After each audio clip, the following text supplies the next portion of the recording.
Hey Kidzone! Welcome to another session of Answers in Genesis, where today we are talking about why is the gospel called the good news.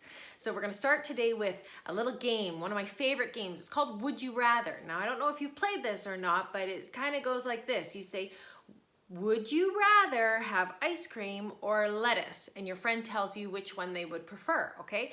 So today our question is, would you rather, and I want you to tell your parents, would you rather get good news first or bad news first?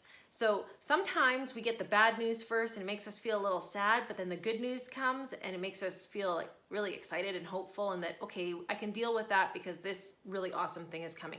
So your parents might say, after you clean your room, bad news, we're gonna go for ice cream, and you go, good news, okay? So bad news, good news. But some people like to hear, oh, you're gonna get ice cream, but you gotta clean your room first. It kind of feels like it's, backwards. So the Bible knows this, and we got our bad news first. Can you think of what the bad news was?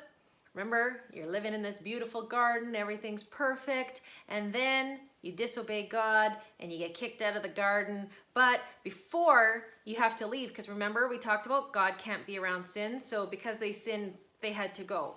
So, but when they left, before they left, God says, but I am going to send someone to stomp on the serpent's head and redeem us, right? So we had this hope that, well, one day, they didn't know when, they were going to be redeemed. So we know that that Redeemer was Jesus, right? He came, he lived, he died on the cross, but importantly, and we're going to talk about this for the next couple weeks leading up to Easter, he rose again, right? That is the foundation of our faith. He wasn't just one of those criminals that died on the cross. He actually rose again to redeem us. So now, think of it like this, like you get to choose to be on Team Jesus. Now, it's not like basketball. Now, when I was a kid, I actually had the crazy notion that maybe I could play basketball, but I'm like a super short person.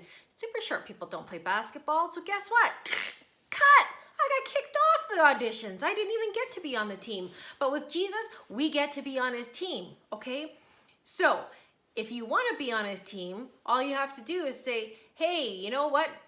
Coach, I think you're the best coach in the world, and I know I have no skills, and I know I have made some bad plays, but I want to be on your team because you're the best coach, so put me in, coach. I want to play hard for you. I want to be on the winning team, the championship team, but imagine this. Now we know we win the championship.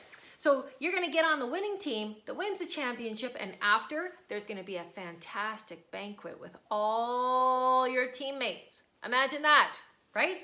I want to be on Team Jesus. I want you to be on Team Jesus. So if that's something that you want to do, all you got to do is ask, Coach, put me in, man. I want to be on your team, and I want to run hard for you, and I want to play hard for you, and I want to go to that banquet table.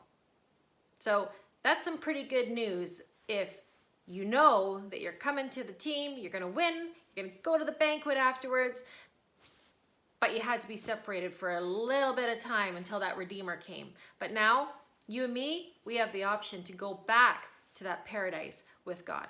So that is why the gospel is called the good news. All right. Play hard, guys. Bye.